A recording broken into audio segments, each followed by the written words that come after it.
The boardroom was silent, except for the grand clock's rhythmic ticking on the wall.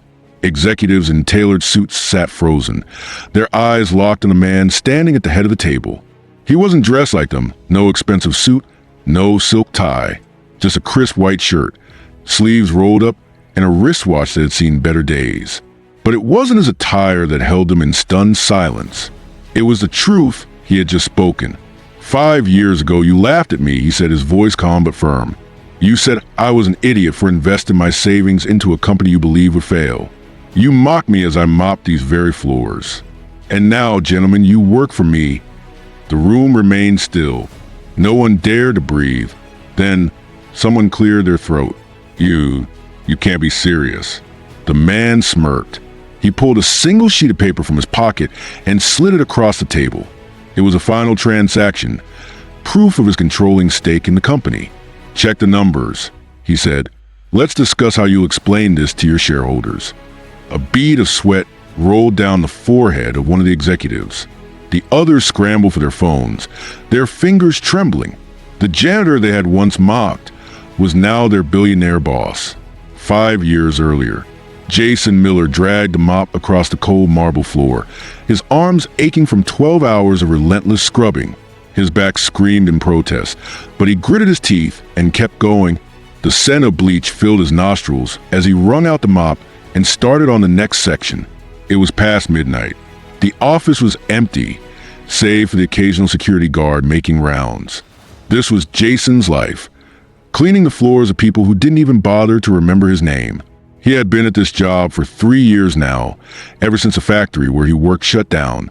He had no degree, no fancy skills, just a high school diploma and a work ethic that couldn't be broken. But hard work didn't pay the bills, not the way he needed it to. You miss a spot, Miller. Jason clenched his jaw and looked up. It was Ethan Caldwell, one of the company's rising stars. Young, arrogant, and born into money, he leaned against a cubicle, sipping from a glass of whiskey. Jason said nothing, just dipped the mop back into the bucket. Ethan chuckled. How much do you make, huh? Like, what, 20 grand a year? Jason kept his focus on the floor. I'll tell you what, Miller, Ethan continued. Since you're so dedicated to cleaning, maybe you should invest in something useful. How about you invest in stocks? Oh, wait, you need money for that. Laughter erupted from the few late-night workers standing behind Ethan.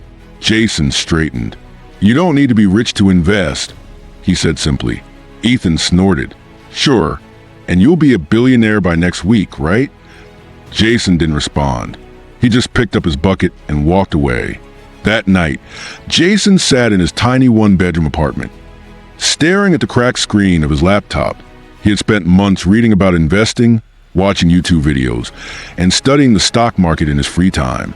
He didn't have much, just $1,000 saved from years of eating ramen and skipping out on luxuries. It wasn't much, but it was something. He had been watching a small, failing tech startup, Nova Dynamics. The company had been written off as a disaster, but Jason saw something in their technology, something others didn't. This is crazy, he muttered, but he clicked by anyway. The next morning, he went back to work like nothing had changed. A year passed. Jason continued his double shifts, continued investing every extra penny he could scrape together. His investment in Nova Dynamics had started to climb.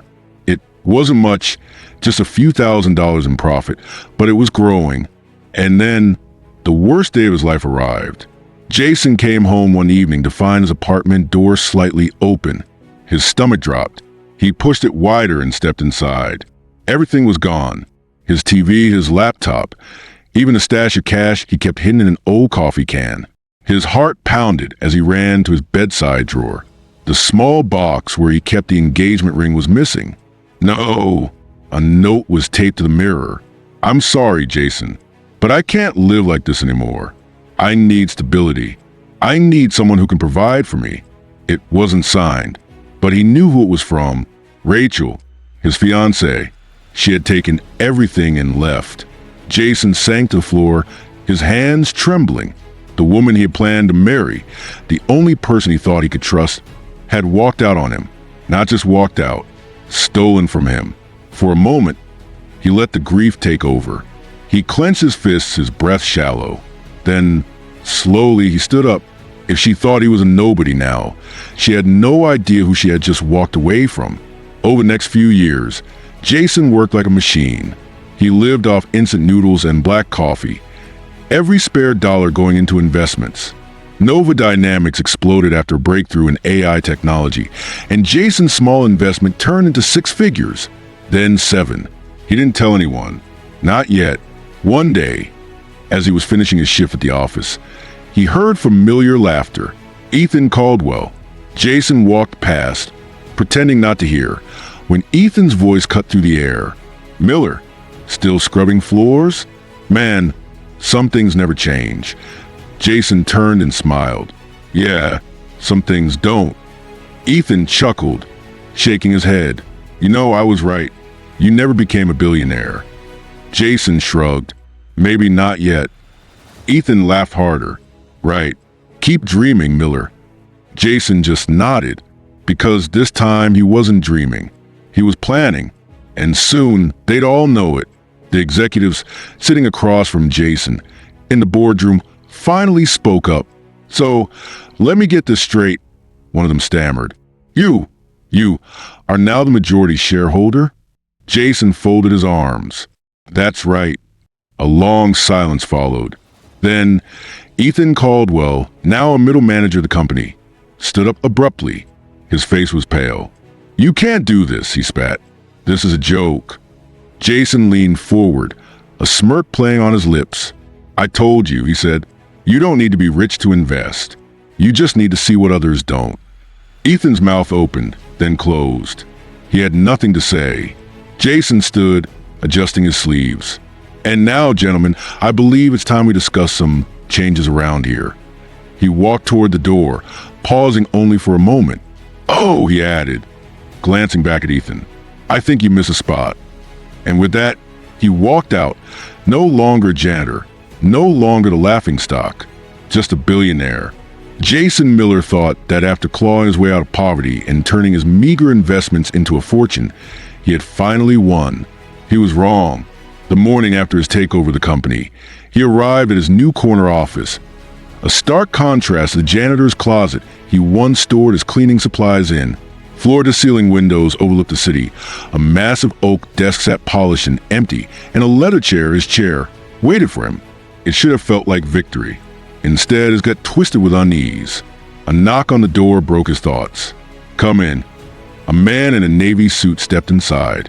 He was tall, lean, with sharp eyes that missed nothing. David Langley, corporate attorney, a man whose reputation was as ruthless as the executives Jason had just dethroned. "You made quite the entrance yesterday," Langley said, closing the door behind him. Jason leaned back. "Is there a problem?" Langley's lips curled into something that wasn't quite a smile. "That depends on how well you handle bad news." Jason's fingers tightened on the armrest. "Spit it out." Langley set a folder on Jason's desk and slid it toward him. Jason flipped it open, and his blood ran cold. It was a lawsuit. "Corporate sabotage," Langley said, tapping the page. "Misuse of insider information. Fraudulent acquisition." Jason snapped his gaze up. "This is bull." Langley raised a hand. "I know that, but they don't have to be right. They just have to be loud." Jason gritted his teeth. "Who filed it?" Langley's smirk faded.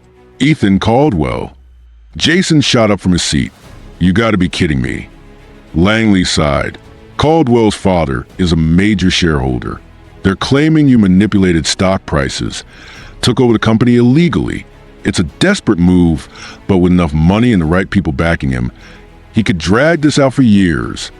Jason's hands curled into fists. This was retaliation, a warning, the rich protecting their own. He took a deep breath, forcing himself to think.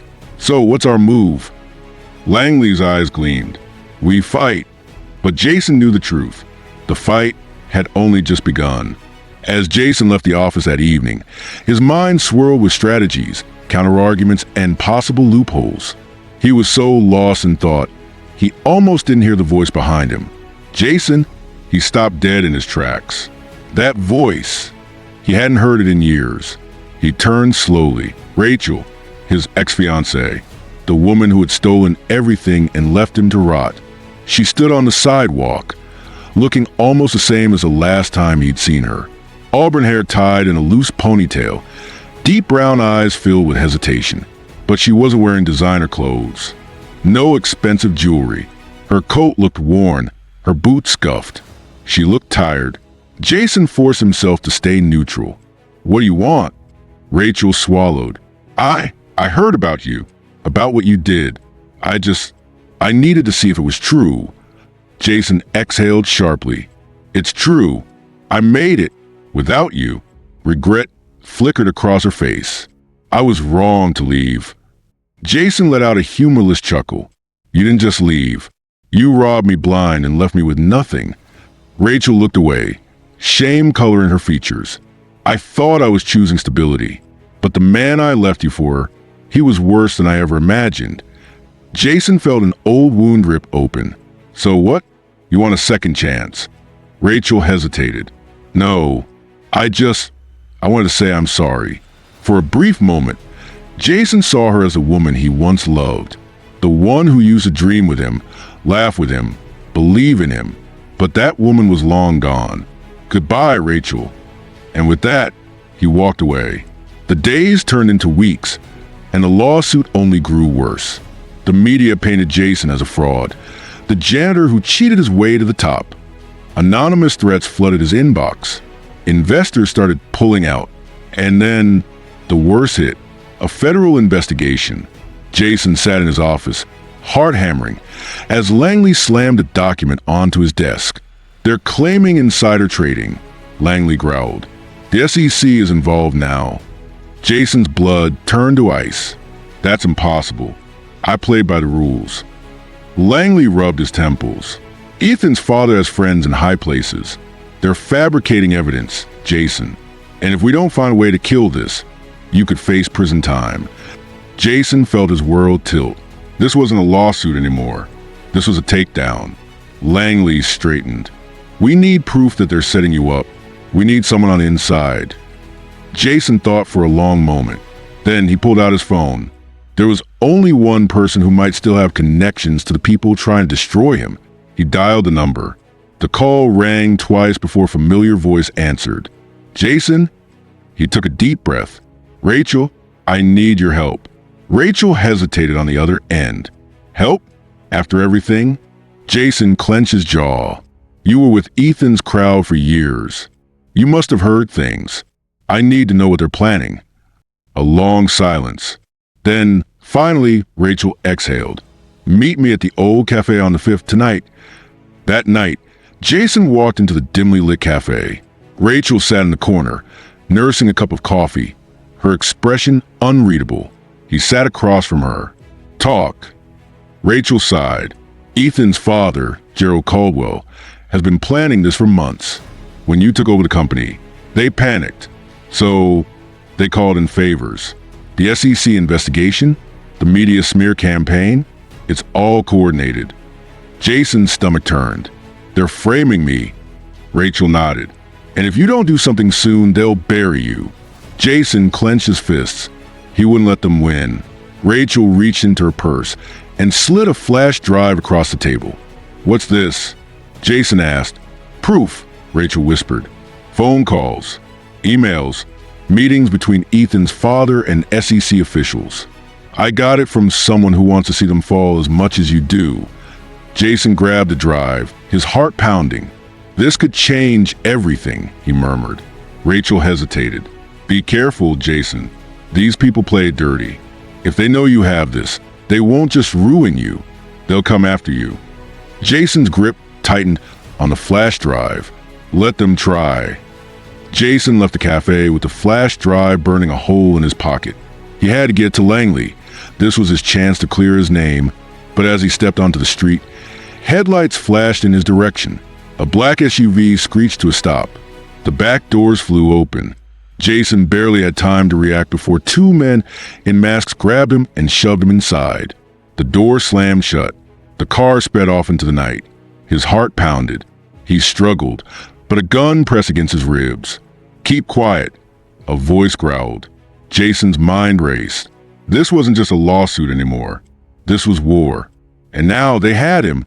Jason's breathing was shallow, his heartbeat hammering against his ribs as the SUV roared through the city streets. The two masked men on either side of him were silent, their grips like steel vices pinning him in place. The driver didn't speak, but the man in the passenger seat finally turned his head slightly. Jason caught the gleam of a gold watch beneath his tailored sleeve. Someone powerful had sent them. The car pulled into an underground garage beneath a towering skyscraper. Jason recognized the building instantly. Caldwell Enterprises. His stomach twisted. He was being taken straight into enemy territory. The SUV rolled to a stop. One of the masked men yanked Jason out and shoved him forward. A private elevator awaited. The door slid open, revealing a man Jason hadn't seen in years, Gerald Caldwell, Ethan's father, an old money billionaire who'd spent his life tightening his grip on power. He wasn't smiling. Jason Miller. Jason squared his shoulders. Kidnapping? Really? Thought you rich folks like to keep things legal. Gerald stepped aside, gesturing toward the elevator. Let's talk. Jason had no choice. He stepped inside, his pulse pounding. The door shut. The elevator climbed. When they finally stopped, they were at the very top of the building, Gerald Caldwell's private office. The room was all glass and marble, overlooking the city like a king surveying his kingdom. Gerald walked to his desk and poured himself a drink. You've been quite the nuisance, Jason. Jason crossed his arms. You've been quite the coward, sending hitmen instead of facing me in court. Gerald chuckled, shaking his head. If I wanted you dead, you wouldn't be standing here. He took a slow sip of his drink. I'm here to offer you a deal. Jason's jaw clenched. I'm not interested. Gerald smirked. You haven't even heard it yet.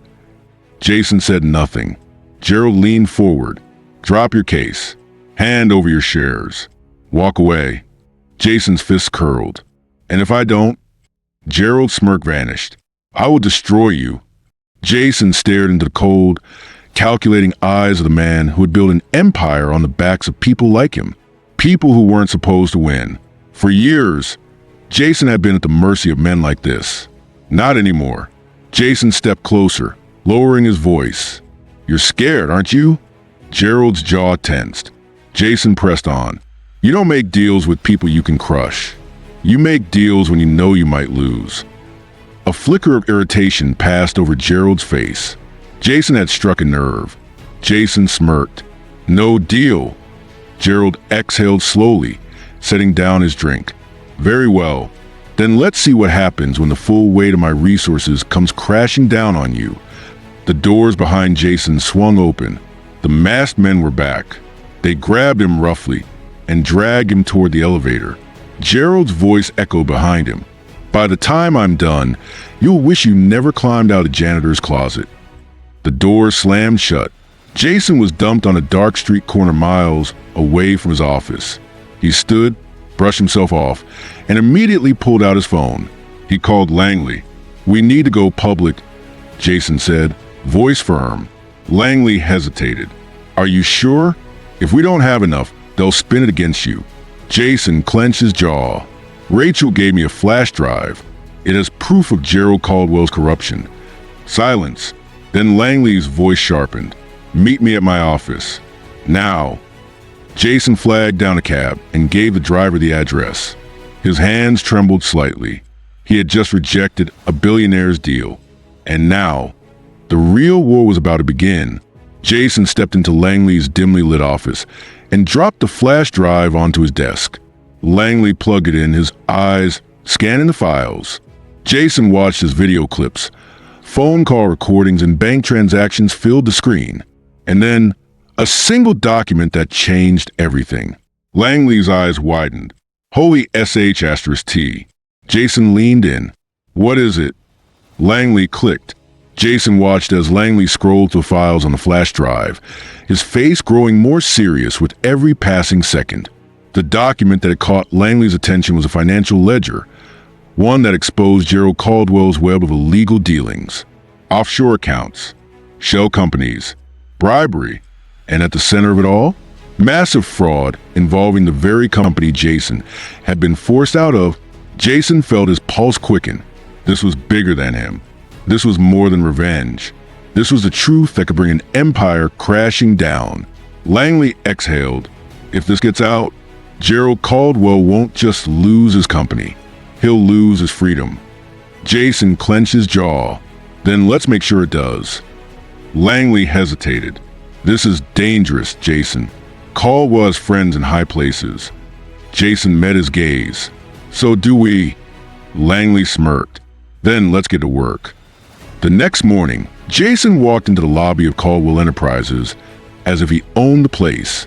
Security stepped toward him, but he raised his hands. Relax. Just here for a meeting. The receptionist, clearly flustered, whispered into her phone. Within seconds, Ethan Caldwell appeared at the top of the staircase. His face twisted in anger. You got some nerve showing up here. Jason smirked. Oh, I got more than nerve. He held up a manila envelope. Ethan's confidence wavered. What is that? Jason tilted his head. Proof that your father's been robbing investors blind for years.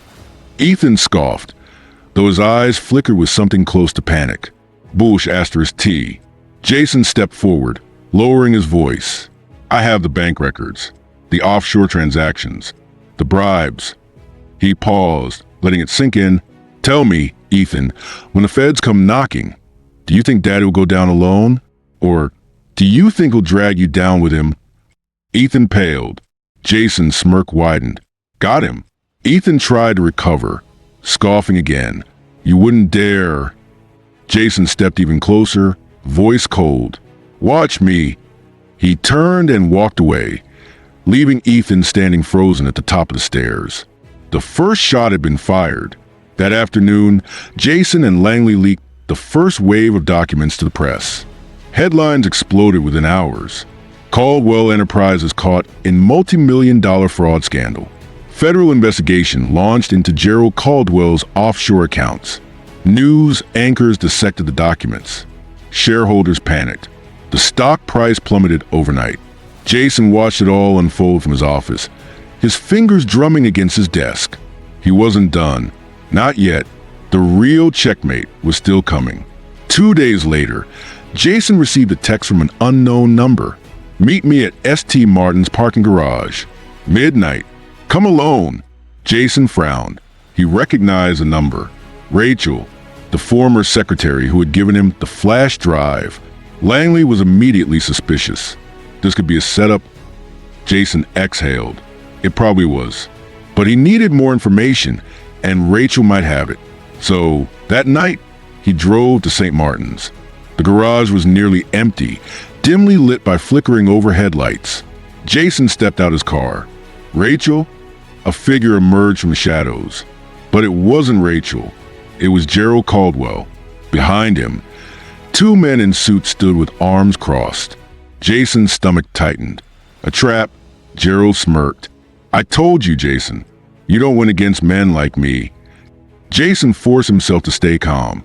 That's funny, because it looks like I'm winning. Gerald's smirk faded. Not for long. He nodded to his men. One of them opened a briefcase, revealing stacks of crisp $100 bills. Gerald's voice was quiet, controlled. 10 million. Walk away. Destroy the documents. Leave town. Jason exhaled slowly. 10 million. It was more money than he had ever seen in his life. It would solve everything. No more stress. No more fighting. But then he thought of his mother's eviction notice. He thought of his friends who had lost their jobs because of Caldwell's greed. He thought of every insult, every betrayal, every injustice. And suddenly, 10 million didn't seem like enough. Jason met Gerald's gaze. I have a counteroffer. Gerald raised an eyebrow. Oh. Jason stepped forward, lowering his voice. Go F*** CK yourself. A flicker of amusement crossed Gerald's face. Then he nodded again. One of the men reached inside his jacket. Jason barely had time to react before. Bang. A gunshot echoed to the garage. Jason dug behind his car, heart hammering. Another shot rang out, shattering a window. Jason reached into his pocket, gripping his phone. 911. But before he could press call, sirens wailed in the distance. Jason peeked around the car. Gerald and his men were already gone. The following day, Jason walked into the office of FBI Special Agent Olivia Carter. He dropped a folder on her desk. She glanced at it. "What's this?" Jason sat down. The end of Gerald Caldwell. She opened it. Inside were security camera screenshots from St. Martin's parking garage. Jason had set up hidden cameras beforehand. He had recorded everything. The bribe, the threats, the attempted murder. Agent Carter's face was unreadable as she flipped through the evidence. Then, slowly, she smiled. "You just handed me the case of the decade." Jason leaned back. "I know." She picked up the phone. "I'll make the call." Jason exhaled. It was over. Gerald Caldwell was about to fall. The next evening, Jason stood outside Caldwell Enterprises. Flashing red and blue lights illuminated the street. News reporters crowded the sidewalk, cameras rolling. And then, Gerald Caldwell was led out of the building in handcuffs. His face was pale, his lips pressed into a thin line. Jason locked eyes with him as he passed. Gerald sneered. "You think this is over?" Jason smiled. "I know it is." Gerald was shoved into the police car. The door slammed shut. Jason turned back to the cameras. One reporter stepped forward. "Jason, what's next for you?" Jason exhaled. What was next? He had toppled an empire. He had proven everyone wrong. But now, it was time to build his own. Jason smiled. "You'll see." The world exploded after Gerald Caldwell's arrest. The footage of him being let out in handcuffs was everywhere. News channels, social media, even international headlines. Billionaire CEO arrested in multi-million-dollar fraud scandal. Gerald Caldwell's empire crumbles. What's next for former janitor who exposed him? Jason sat in his penthouse, watching unfold. Yes, penthouse. Because while the world was focused on Caldwell's fall, Jason had been building. And tonight, he would show the world just how far he had come.